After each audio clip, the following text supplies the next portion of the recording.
Every job has a purpose. Every career has a story.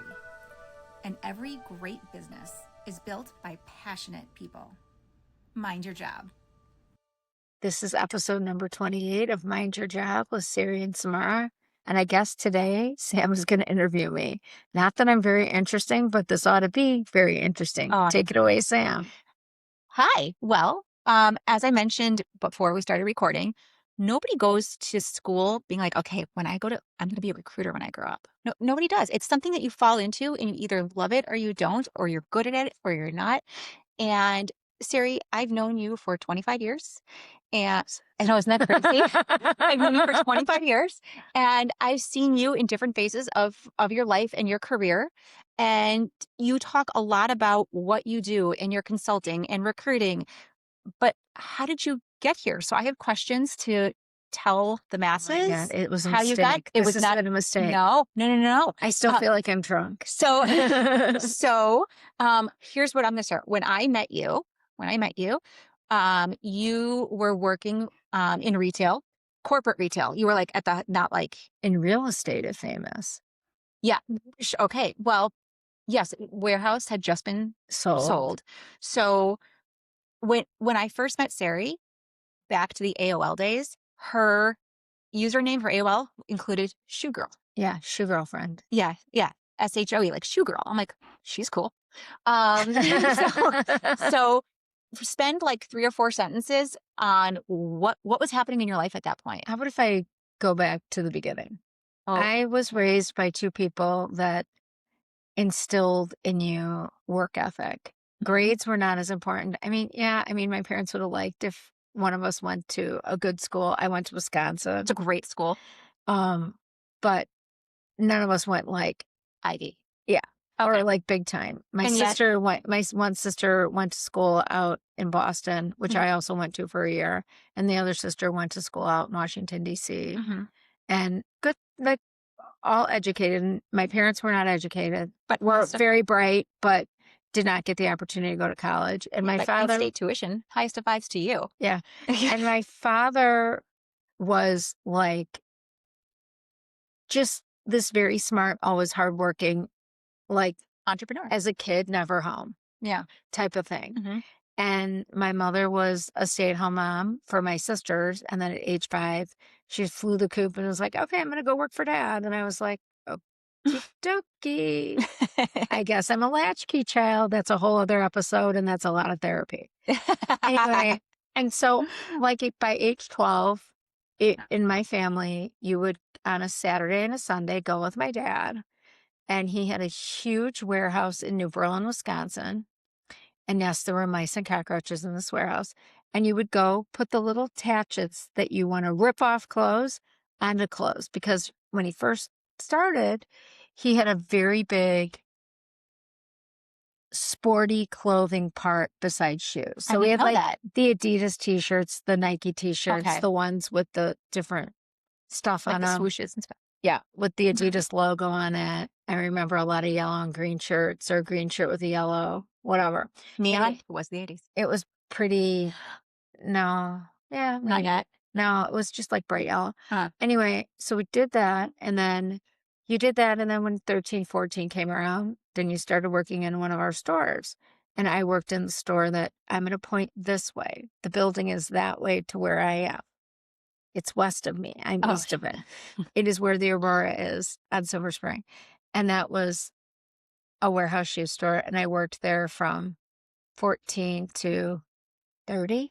And for when he sold it. And I pretty much worked all the time for him. I mean, in high school, you know, you had to get a worker's permit. Right. And you could only work like 15 to 20 hours a week. I was definitely not only 15 to 20 hours a week. And, you know, I was like a mediocre student. I love school for lots of reasons. I didn't hate school either, but I definitely loved working. Yeah. I loved people. And my dad had a 600-person operation. And we really didn't have like an HR department per se. And we really didn't have like a recruiting department. But I can tell you that like friends of mine worked for my dad that I recruited from. Yeah. The Gap. Friends of mine worked for my dad that I recruited from Elsa's Restaurant. Friends of mine worked for my dad that I recruited from the Boston store, Can I which just was a thing at the time. interject So I was always finding people for my dad. Mhm. I just want to say one thing for people who are not local listening to this. You said warehouse. That was actually the name of the company. Yeah, Warehouse It was Shoes. called Warehouse Shoes. And there were 30 stores in the Midwest. And my dad sold in 2000 to Famous Footwear, Mhm. which was not my favorite thing because I loved my job, but I was happy he did it for himself because he started and finished something in his life that was very special and employed a lot of people, and a lot of people got, whatever from it. And so then my dad sold to Famous. So I worked for my dad and I did all kinds of jobs for him. I bought women's shoes for him. I ran events for him. I was his Mhm. personal assistant, which wasn't always fun because my dad was the type of person who was like, if there's no toilet paper, Kleenex, and water in my office, you're fired. And he wasn't kidding. And he would be like, there's no waters in my fridge. I mean, there were like 20 waters, but they were getting low. He'd be like, come fill my fridge with some water. He was ordering Oh, cases. Johnny. This is the time when you were ordering like cases of Evian to Yeah. the office Right. and not getting them at Costco. They really, in the early 2000s, there were Costco in Milwaukee, but they weren't near our office. There was a Target, but Maybe Sam's. we weren't doing that type of thing. Mhm. I don't know if we were doing Samson, maybe, but Yeah. Yeah. anyway, he sold to Famous, and Famous, I wasn't immediately like going there. I don't know. And I was pregnant and I had a baby.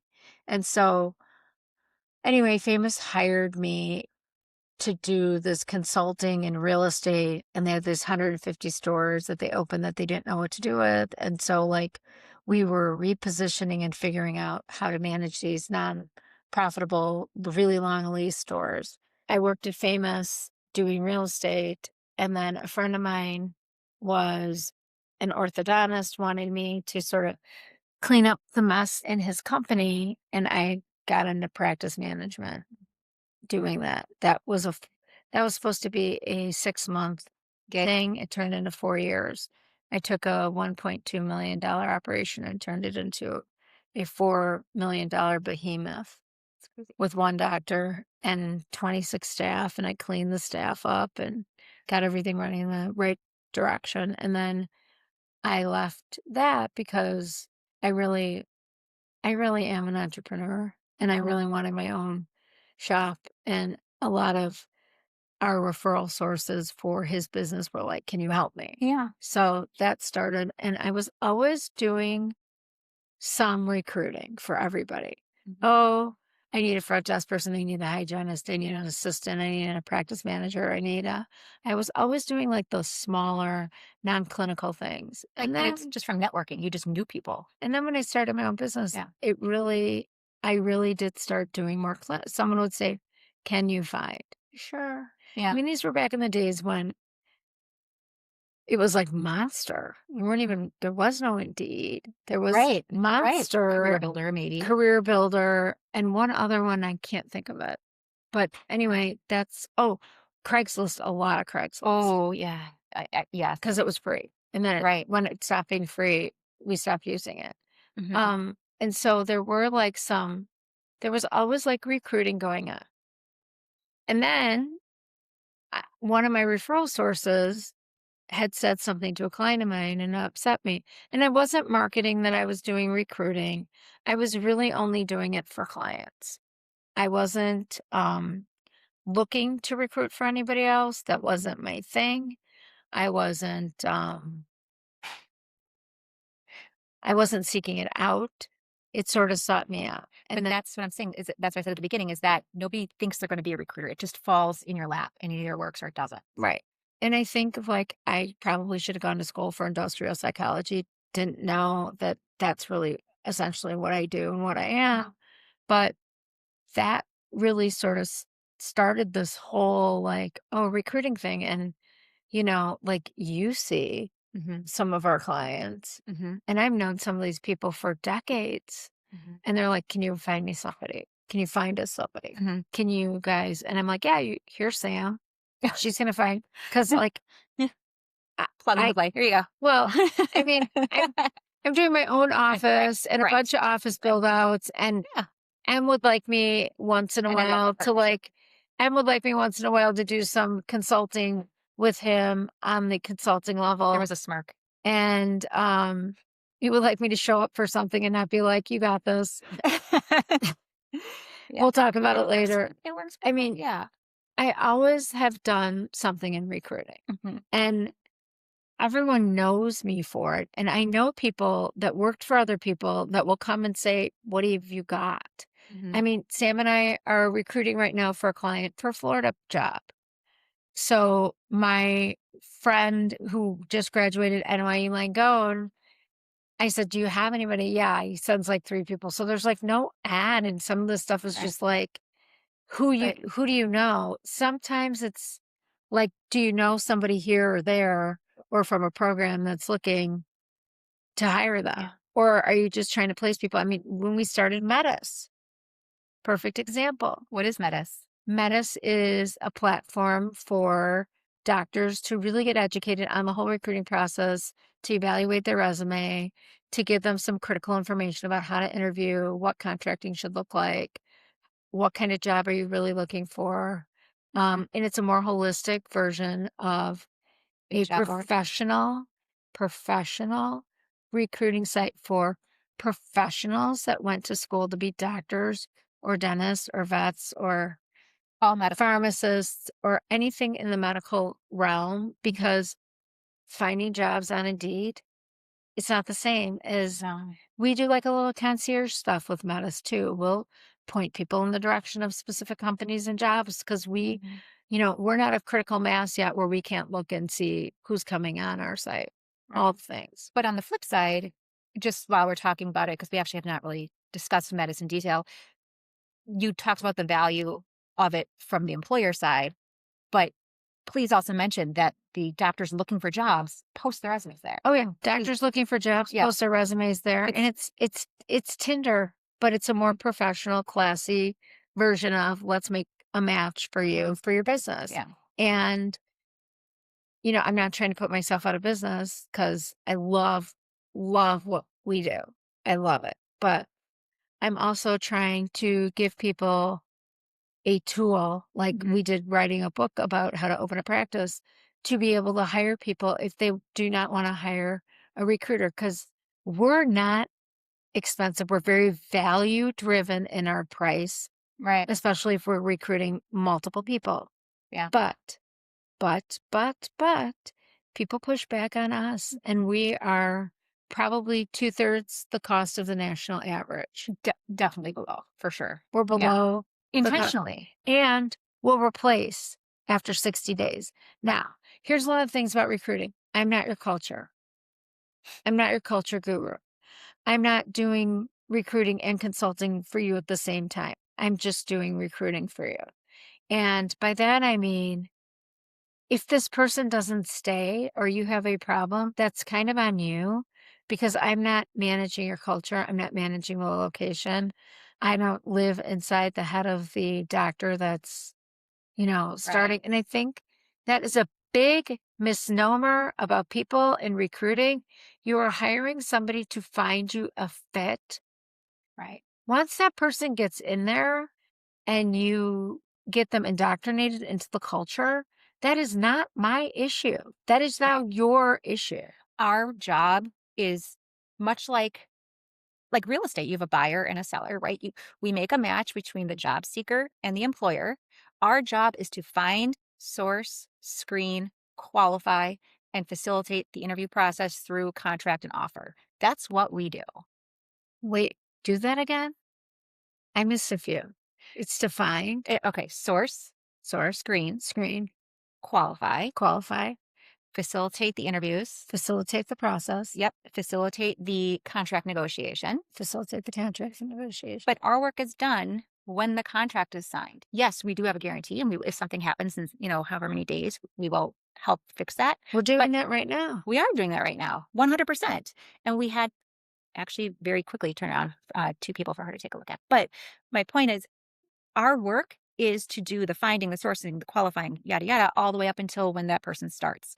Our job is not to keep them happily employed for 6, 12, 18, 24 months. That's not our job. That is your Well, job. we also have no control over what's said or what's done Or or people. any of your culture or Right. anything related to Right. any of that Right. in our daily Correct. life. Right. We can't.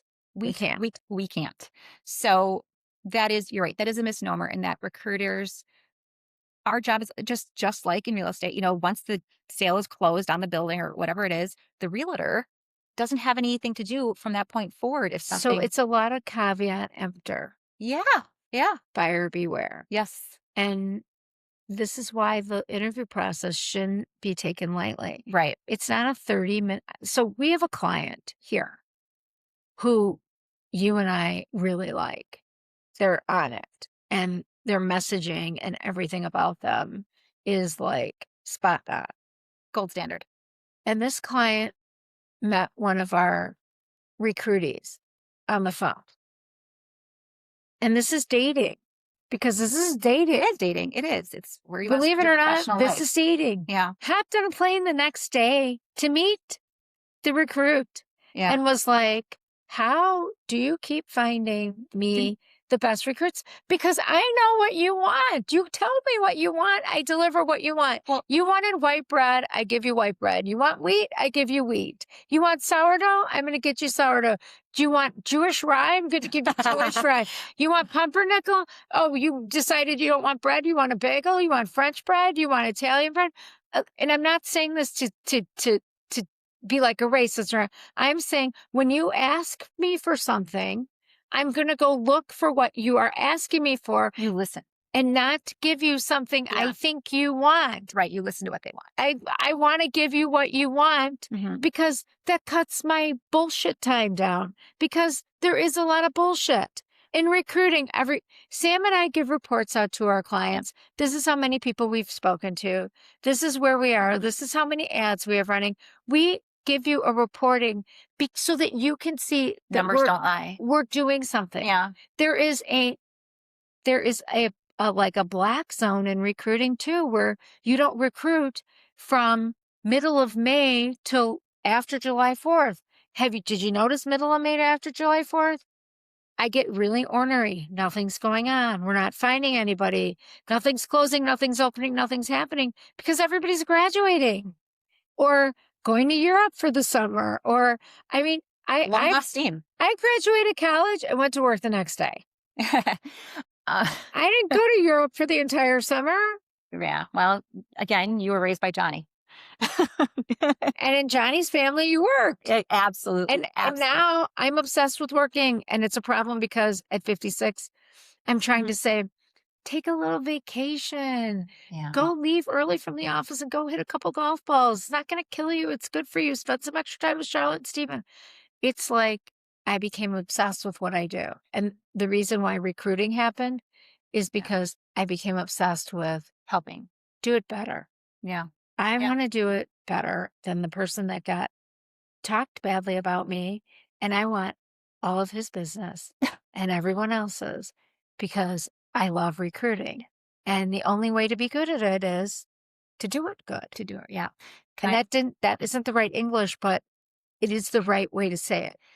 Can I just, before we end, I just want to give you one teeny tiny little, in my family, my grandmother could never remember the name of the shoe store. She called it Warehouse of Shoes. And to this day, we refer to that little section of the pavilion, like right where Warehouse it was. of Shoes. We call it, where are you going? Warehouse of Shoes. I just thought you should. It's not, to this day. Nothing's there. Nothing's there. But Can I tell you something? I'm going to criticize my father. It was the worst possible spot to be. yeah. He was literally in a spot that I refer to as the crotch. Well, There was no parking there. Yeah. It was a really good store. Yeah. But there wasn't great parking there. Mhm. The visibility was weird because it was in the crotch. So getting the signage right and all the things. Yeah. And at the time, that shopping center did not have great monument signage. Yeah. So you had to have your facade signage. But there's that restaurant just a couple doors down now that everybody goes to. I love it because they leave the coffee urn on your table and you have to wait for the server to come and pour more coffee. But that's not the point. After you leave that place, are you like this? I mean, this is number 4 over here in our podcast. In our new office, So- I bought a new coffee machine. So excited. But anyway, so I'll say to my mom, like, hey, Mom, you want to go to brunch? She's like, yeah, where do you want to go? I'm like, that place next to Warehouse of Shoes. 30 some years later, we're still doing that.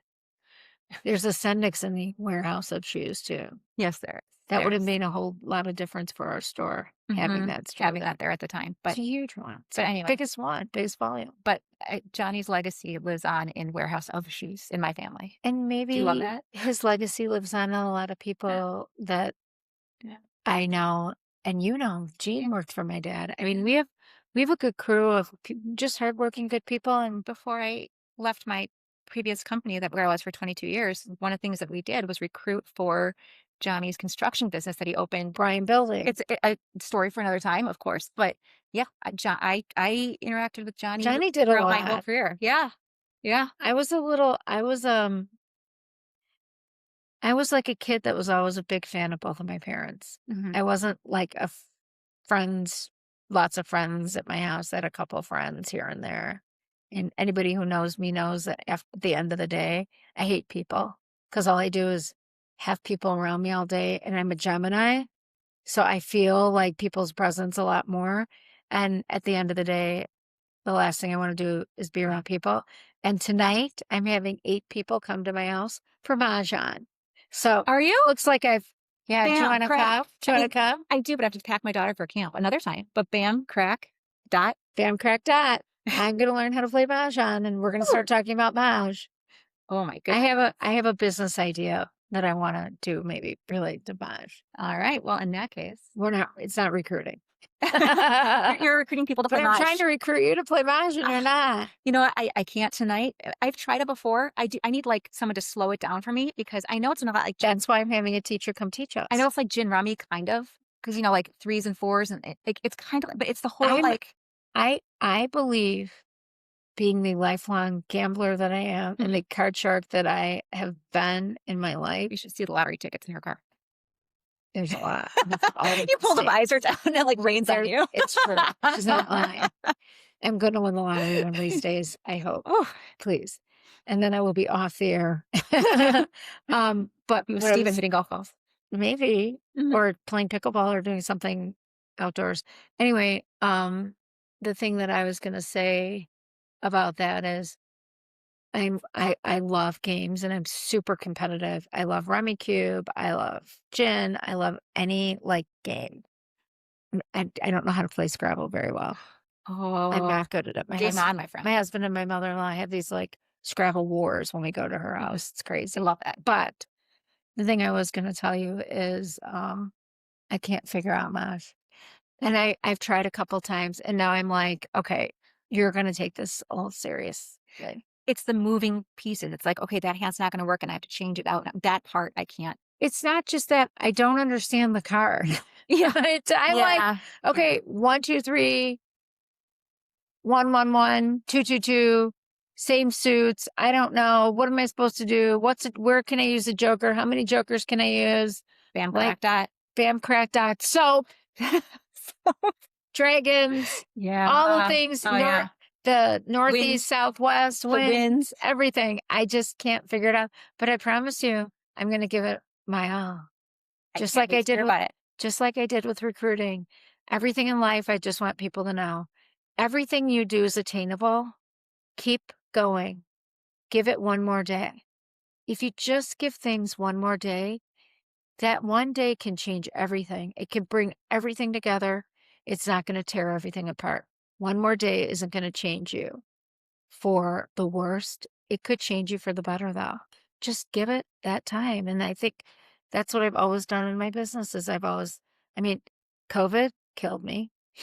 There were some times where the economy wasn't good, killed me actually for recruiters and for consultants. The bad economies are kind of a good thing because people want to understand the numbers and the help but just give it that one more day. Really, if I can give you one thing that I've learned over the course of my life is give it one more day. I love that. Mind your job. Mind your job.